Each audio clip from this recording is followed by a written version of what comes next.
स्वागत है दोस्तों आपका YouTube चैनल अकाउंट्स की बात में। आप हमारे चैनल को सब्सक्राइब कीजिएगा, लाइक कीजिएगा दोस्तों, और कमेंट करना भूलिएगा मत। दोस्तों आपकी किसी भी समस्या के लिए हमने टेलीग्राम चैनल बनाया। टेलीग्राम चैनल का लिंक आपको डिस्क्रिप्शन बॉक्स में मिल जाएगा। आप डिस्क्रिप्शन बॉक्स में जाके हमारे चैनल को ज्वाइन कर सकते हैं। दोस्तों हमने पिछली वीडियो में देखा था कि हम डिटर्मिनेंट को कैसे निकालते हैं। आज दोस्तों हम देखेंगे माइनर होता क्या है और इसको हम कैसे निकालते हैं। तो दोस्तों देखिए माइनर को हम निकालते कैसे हैं। माइनर दोस्तों सबसे पहले मान लीजिए हमें कोई माइनर में दोस्तों एक चीज़ देखिएगा, जब 3/3 की मैट्रिसेस हो तब हम ज़्यादातर कंसिडर करते हैं, वरना हम 2/2 की में मैट्रिसेस डिटर्मिनेंट को निकाल लेते हैं। 2/2 की मैट्रिसेस में हम जब 3/3 की मैट्रिसेस की बात आती है उसमें अगर हमें डिटर्मिनेंट निकालना पड़ जाए तो डिटर्मिनेंट निकालने के लिए दोस्तों हमें माइनर और कोफैक्टर की ज़रूरत पड़ती है। तो हम ये देखेंगे माइनर और कोफैक्टर हम कैसे निकालते हैं। तो दोस्तों माइनर के लिए मान लीजिए आपको कोई 3/3 की मैट्रिसेस दी हुई है। ये दोस्तों मैट्रिसेस है। अब हमें बोलना क्या, इसका हमें माइनर निकालना और कोफैक्टर निकालने हैं। दोस्तों सबसे पहले हम माइनर निकालना देखते हैं। हमने माइनर निकालना है दोस्तों। हमने माइनर मान लीजिए निकालना है A11 का। A11 का हमें माइनर निकालना है तो हम इसको लिखेंगे M11। माइनर निकाल रहे हैं दोस्तों, A11 का निकालें यानी फर्स्ट रो फर्स्ट कॉलम, तो हम इन्हें ही डिलीट कर देंगे। यानी आप मान लीजिए एक तरह से कह रहे हैं हम छुपा देंगे। मान लीजिए फर्स्ट रो फर्स्ट कॉलम को आपने छुपा दिया, ये दोस्तों छुप गया मान लीजिए, तो क्या बचा -5 6 0 -1। अब दोस्तों इनको हम गुना कर देंगे। हमें डिटर्मिनेंट 2/2 की मैट्रिसेस का निकालना आता है। अब ये दोस्तों 2/2 की मैट्रिसेस ही बन गई, आपको डिटर्मिनेंट निकालना है। अब दोस्तों आप निकाल सकते हैं, आराम से निकाल दीजिए दोस्तों डिटर्मिनेंट को। कितना आएगा दोस्तों 5 की अगर हम -5 की -1 से गुना करेंगे 5, और 0 की 6 से करेंगे तो 0। तो दोस्तों M1 कितना आया हमारा, M11 5।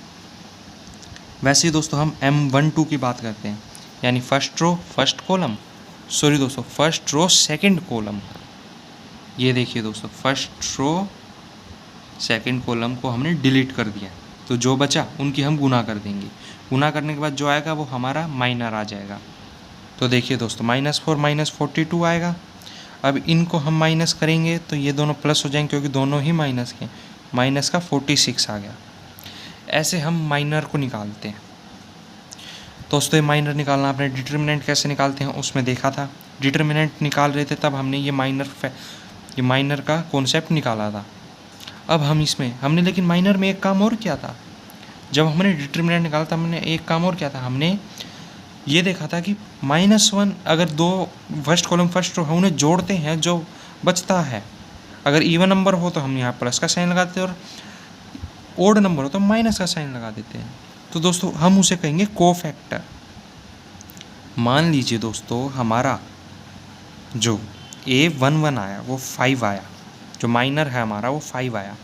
अब दोस्तों अगर हम इसमें कोफैक्टर निकालें तो हम 1 + 1 करेंगे दोस्तों, 2 आया तो दोस्तों यहाँ प्लस।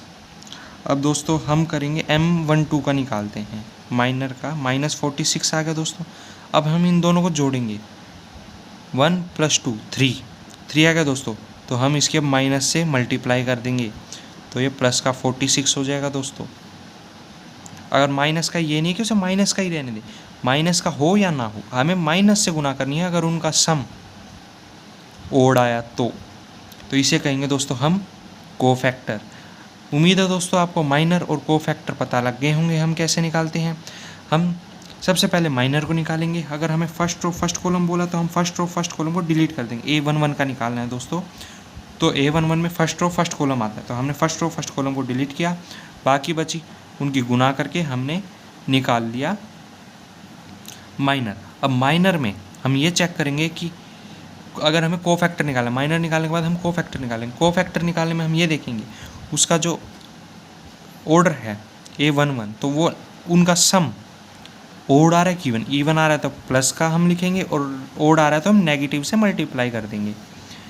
अब मान लीजिए दोस्तों हमने माइनर निकाला 3 3 का, तो हम थर्ड थर्ड कॉलम को डिलीट कर देंगे तो कितने बचेगा दोस्तों, -5 -8 ये बचेगा दोस्तों थर्ड रो। और थर्ड कॉलम को हमने डिलीट किया तो कितना बचा, -5 -8, तो ये बन गया दोस्तों -13। अब देखिए दोस्तों ये हमारा माइनर आ गया। अब हमें निकालना कोफैक्टर। कोफैक्टर निकाल रहे हैं हम दोस्तों A33 का। तो हमारे पास -13 तो है। अब -13 को इनकी पावर कितनी होगी दोस्तों, 6। अगर हम इनको जोड़ते हैं तो कितना हो जाएगा, 6। तो 6 क्या दोस्तों, इवन नंबर, तो हम इसको 6 है दोस्तों, तो ये -13 ही हमारा आंसर है। अगर इनका सम ओड बन जाता, जैसे यहाँ 3 की जगह 4 हो जाता, बता रहा हूँ दोस्तों वैसे होता नहीं, क्योंकि ये मैट्रिसेस 3/4 की नहीं हो सकती, 3/3 तक एंड है दोस्तों। ये मान लीजिए 3/2 की होती, सॉरी दोस्तों 3/2 की नहीं होती, ये 3/2 होता, यहाँ पे हम 3/2 लिख देते, यानी कि थर्ड रो सेकंड कॉलम की बात कर रहे होते हम। तो दोस्तों थर्ड रो सेकंड कॉलम की बात कर रहे होते तो हम -से गुना कर देते, जैसे हमने यहाँ पे किया था। इसमें हम नहीं करेंगे, तो हमारा कोफैक्टर -13 है। उम्मीद है मुझे दोस्तों आपको ये समझ में आया होगा। कोफैक्टर निकालने के लिए हम ऐसे भी लिख सकते हैं, -1 की पावर, हम यहाँ पे क्या लिखेंगे दोस्तों, i + j, i यानी रो, j मतलब कॉलम, इन दोनों को जोड़ेंगे, उससे आपको पता लग जाएगा -1 क्या। और यहाँ पे हम लिख देंगे mij, यानी कि माइनर, m डिनोट करेगा माइनर को, और हम a डिनोट करवा रहे हैं कोफैक्टर को। दोस्तों ये निकलेगा हमारा कोफैक्टर।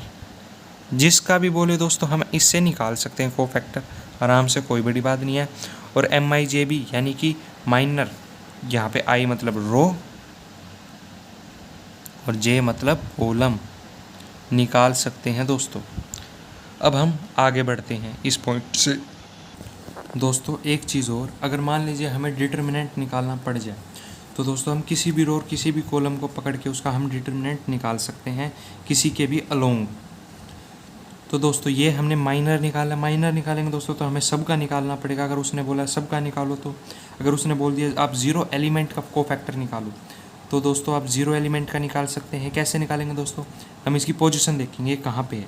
ये दोस्तों A32 पे है, तो A32 पे है दोस्तों। हम ये देखेंगे A छोटा है, ये हम बड़े A को कोफैक्टर के स्थान पर डिनोट करते हैं, M को हम माइनर के स्थान पर डिनोट करते हैं।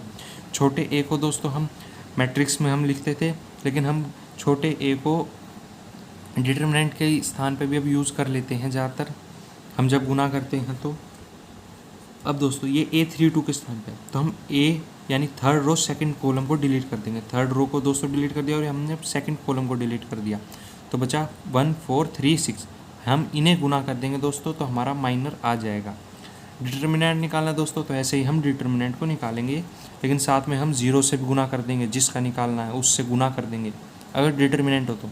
दोस्तों अगर 0 से गुना ही तो हम सारा ही 0 हो जाएगा, तो उसका आंसर दोस्तों डिटर्मिनेंट का 0 हो जाएगा। अगर आपको डिटर्मिनेंट निकालना दोस्तों, तो आप 0 से गुना नहीं करेंगे। तो दोस्तों ये हमने निकाला है माइनर और कोफैक्टर। मान लीजिए दोस्तों क्वेश्चन में आ जाए हमें फर्स्ट रो से कोफैक्टर निकालना है, फर्स्ट रो से, तो हम दोस्तों निकाल सकते हैं फर्स्ट रो का कोफैक्टर। दोस्तों फर्स्ट रो से तो डिटर्मिनेंट निकलेगा कि हमें फर्स्ट रो से निकालना है डिटर्मिनेंट। तो दोस्तों अब हम आगे पढ़ते हैं, तो आगे पढ़ेंगे दोस्तों तो आता है अब सिंगुलर मैट्रिक्स। सिंगुलर मैट्रिक्स और नॉन सिंगुलर मैट्रिक्स। मान लीजिए दोस्तों हमारे पास कोई डिटर्मिनेंट कोई हमारे पास मैट्रिसेस गिवन है।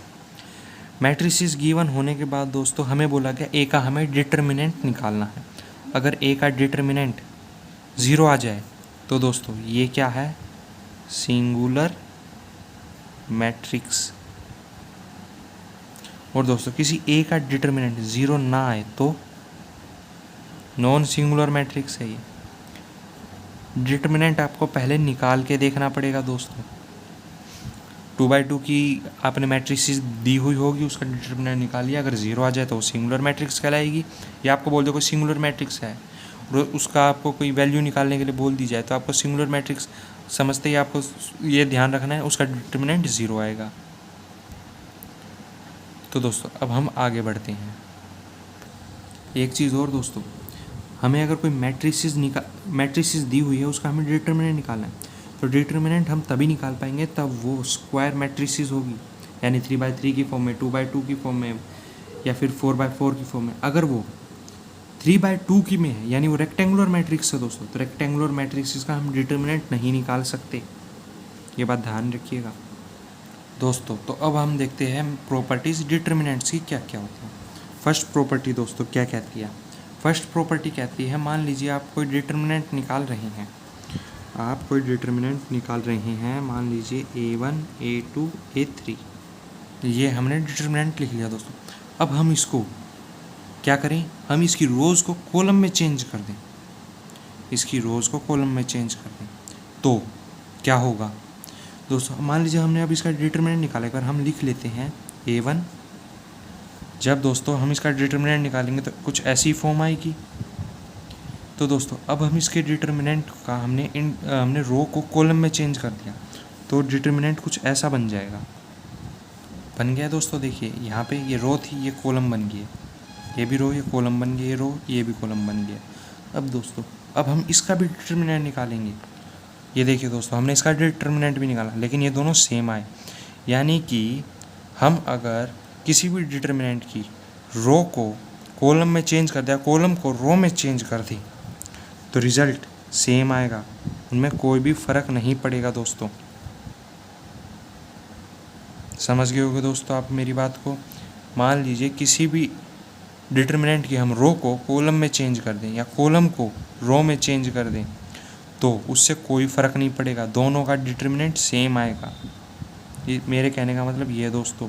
हमने दोस्तों एक चीज़ मैं बताऊँ, इसको रो से एक्सपेंड किया था, इसको एक्सपेंड करना बोलते हैं दोस्तों, और इसको दोस्तों हमने कॉलम से एक्सपेंड किया था। ये चीज़ें ध्यान रखिएगा दोस्तों, इसे हमने रो से एक्सपेंड और इसे हमने कॉलम से एक्सपेंड किया। अब दोस्तों हम देखते हैं सेकंड प्रॉपर्टी। तो सेकंड प्रॉपर्टी में क्या कहते हैं दोस्तों? ये कहते हैं दोस्तों, मान लीजिए आप किसी भी डिटर्मिनेंट की रो को कॉलम में इंटरचेंज कर दें, सॉरी दोस्तों, हम रो को ही रो में इंटरचेंज कर दें, कॉलम को कॉलम से इंटरचेंज कर दें, तो नेगेटिव साइन बाहर आ जाएगा। एग्जाम्पल देखते हैं दोस्तों।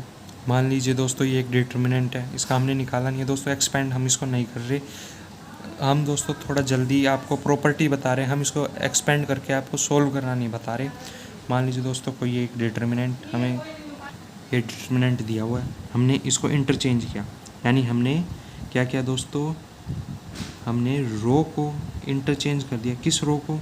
R1 को कर दिया दोस्तों R2 में इंटरचेंज। ऐसे हम साइन लगा देते हैं इंटरचेंज के लिए। तो ये हो जाएगा दोस्तों B1 B2 B3, A1 A2 A3 और C1 C2 C3। तो ये बाहर नेगेटिव साइन आएगा, यानी कि हमने मान लीजिए एक को इसमें जब किया तो ये हमें माइनस डिटर्मिनेंट देगा। ठीक है दोस्तों, हम जब रो या कॉलम को इंटरचेंज कर देंगे, हम कॉलम को करना चाहते हैं दोस्तों, इस कॉलम को आप इसके साथ इंटरचेंज कर, इसके साथ कर लीजिए, सबके साथ कर सकते हैं दोस्तों, लेकिन ये पूरी रो को पूरी ही रो से इंटरचेंज करना होगा, और पूरे कॉलम को पूरे कॉलम से। ये नहीं है दोस्तों आपने A1 को कर लिया A3 के साथ और C1 को कर लिया C3 के साथ, B को ऐसे ही छोड़ दिया, ऐसा नहीं कर सकते दोस्तों। हमारी थर्ड प्रॉपर्टी क्या कहती है दोस्तों? थर्ड प्रॉपर्टी कहती है दोस्तों, मान लीजिए कोई भी रो या कोई भी कॉलम आइडेंटिकल हो तो उनका डिटर्मिनेंट ज़ीरो होएगा। ये दोस्तों मान लीजिए कोई डिटर्मिनेंट है, इसकी रो से सेम मिल गई, सॉरी तो इसका कॉलम इसके कॉलम से सेम मिल गया, यानी कि ये दोनों आइडेंटिकल हैं कॉलम, तो दोस्तों इसका डिटर्मिनेंट ज़ीरो होगा। आप इसमें सीधी प्रॉपर्टी लगा दीजिए दोस्तों, इसका सॉल्यूशन निकालने की जरूरत ही नहीं है ऐसे क्वेश्चंस में। ये क्वेश्चंस के उस पर बता रहा हूँ दोस्तों। आप मान लीजिए आपको क्वेश्चन में यहाँ पे 1 2 3 हो, यहाँ पे 1 2 3 यहाँ पे कुछ भी हो दोस्तों, तो आपको ये दोनों कॉलम आइडेंटिकल मिल गया, आंसर सीधा ज़ीरो। प्रॉपर्टी लगाइए दोस्तों, आपको कुछ करने की ज़रूरत ही नहीं है क्वेश्चंस में, इससे आपके क्वेश्चन थोड़े और जल्दी निकलेंगे। अगर आप इसको एक्सपेंड करके देखना चाहते हो दोस्तों, एक्सपेंड करके देखिए, आंसर आपका ज़ीरो आएगा। मान लीजिए दोस्तों कोई हमारे पास डिटर्मिनेंट दिया हुआ है A1 A2 A3 B1 B2 B3 C1 C2 C3 ये हमें एक डिटर्मिनेंट दिया हुआ है। इसमें हमने किसी कांस्टेंट वर्ड से मल्टीप्लाई कर दी कि हमारा कांस्टेंट है दोस्तों, हमने के से मल्टीप्लाई कर दी। अगर हम मल्टीप्लाई करेंगे दोस्तों सबसे मल्टीप्लाई होनी है, आपको पता ही है। वरना मान लीजिए हमने किसी एक रो से भी मल्टीप्लाई करती, तो दोस्तों हमने रो से मल्टीप्लाई करी तो हमारा यहाँ क्या आ जाएगा, यहाँ क्या आ जाएगा, यहाँ क्या आ जाएगा, बस। तो हमारा जो रिज़ल्ट आएगा ना दोस्तों, उसमें भी हम के से मल्टीप्लाई करके डिटर्मिनेंट को लिख देंगे, हमारा चलेगा। मान लीजिए ये ए डिटर्मिनेंट है, हमारा जो आएगा आंसर उसको हमने के से मल्टीप्लाई किया कॉन्स्टेंट से। अब जो हमारा ये आएगा ये कॉन्स्टेंट डिटर्मिनेंट ए आएगा, यानी हमारा जो डिटर्मिनेंट आएगा उसे हम उसे ए से मल्टीप्लाई कर दें या हमारे एक एक को के से मल्टीप्लाई कर दें, कॉन्स्टेंट से मल्टीप्लाई कर दें, हमारा आंसर सेम आएगा, कोई दिक्कत नहीं आएगी। 5 मान लीजिए दोस्तों आपने कोई डिटर्मिनेंट निकाल लिया, अब आपको याद आया कि हमें कांस्टेंट वर्ड से मल्टीप्लाई करना, तो आपका जो आंसर आया हुआ है डिटर्मिनेंट उसमें आप के से मल्टीप्लाई कर दिया, आपका आंसर सही है। डिटर्मिनेंट ऐसे लिखा जाता है दोस्तों। मान लीजिए दोस्तों जैसे आपने के से मल्टीप्लाई कर दिया, ऐसे ही डिवाइड का भी तो हो सकता है। ये मान लीजिए एक डिटर्मिनेंट हमें दिया हुआ है, ये एक डिटर्मिनेंट है जिसकी कांस्टेंट से मल्टीप्लाई की हुई है। तो अब दोस्तों देखिए ये हमारी क्या है, फर्स्ट रो, ये क्या है, थर्ड रो। अब दोस्तों अब हमने क्या बोलता है, अगर कोई भी रो या कॉलम आइडेंटिकल हो जाए तो उसको हम 0 लिख सकते हैं दोस्तों। ये आइडेंटिकल तो है, लेकिन क्या हो रहा है दोस्तों, इसमें हमारा के से यानी कांस्टेंट से गुना हो रही है। तो दोस्तों हम इसका प्रपोर्शनेट निकाल के देखते हैं। इसका प्रपोर्शनेट क्या आएगा दोस्तों, A1 के A1, A2 के A2, सबका दोस्तों ये बराबर आ रहा है ना दोस्तों। इसका मतलब हमारा अगर मान लीजिए प्रपोर्शनेट बराबर हो सबका, तो हमारा डिटर्मिनेंट वो 0 हो जाएगा इस केस में भी। मान लीजिए दोस्तों छठी प्रॉपर्टी में कोई हमें डिटर्मिनेंट है A1, इसमें हमने कुछ प्लस कर रखा है एल्फ, ये मान लीजिए ऐसे दिया हुआ है हमें,